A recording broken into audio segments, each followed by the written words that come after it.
രാധേ കൃഷ്ണ. ഇന്നത്തെ നിങ്ങളുടെ universal message എന്താണെന്ന് നോക്കാം. ഇന്ന് നിങ്ങൾക്ക് ലഭിച്ചിരിക്കുന്നത് 5 ഓഫ് വാണ്ട്സ് എന്ന കാർഡാണ്.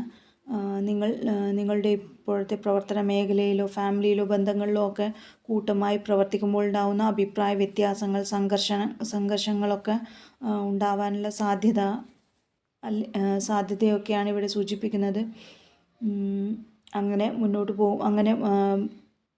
അങ്ങനെ ഉണ്ടാവുന്ന പ്രശ്നങ്ങളിൽ നിന്നൊക്കെ വളരെ നന്നായി ശ്രദ്ധിച്ച് സംസാരിച്ച് സന്തുലിതാവസ്ഥ നിലനിർത്തി ഐക്യത്തോടെ മുന്നോട്ട് പോകാനാണ് യൂണിവേഴ്സ് പറയുന്നത്. അങ്ങനെ സഹകരണത്തോടെയും സംഘർഷങ്ങളെ മറികടന്ന് മുന്നോട്ട് പോകുമ്പോൾ എന്ത് ഗൈഡൻസ് ആണ് യൂണിവേഴ്സ് തരുന്നതെന്ന് ചോദിച്ചപ്പോൾ വന്നത് ദ വേൾഡ് എന്ന മേജർ ആർക്കാന കാർഡാണ്.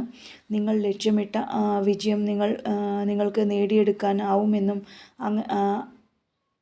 അതിന് നിങ്ങൾ സന്തുലിതാവസ്ഥയോടും ഐക്യത്തോടെയുമാണ് മുന്നോട്ട് പോകേണ്ടതെന്നും അങ്ങനെ സമത്വത്തോടെ അങ്ങനെ മുന്നോട്ട് പോവുകയാണെങ്കിൽ ഓരോ ഘട്ടങ്ങൾ നിങ്ങൾ ആഗ്രഹിച്ച് നേടിയെടുക്കാൻ ഉദ്ദേശിച്ച ഘട്ടങ്ങളൊക്കെ പൂർത്തിയാക്കാനും അത് കഴിഞ്ഞ് പുതിയ ലക്ഷ്യത്തിലേക്ക് നിങ്ങൾക്ക് യാത്രയാകുവാനും കഴിയുമെന്നുമാണ് യൂണിവേഴ്സ് പറയുന്നത്.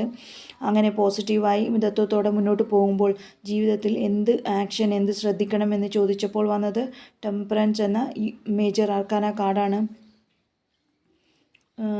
നിങ്ങൾ ജീവിതത്തിൽ മിതത്വം പാലിക്കാൻ തന്നെയാണ് യൂണിവേഴ്സ് ശ്രദ്ധിക്കാൻ പറയുന്നത്.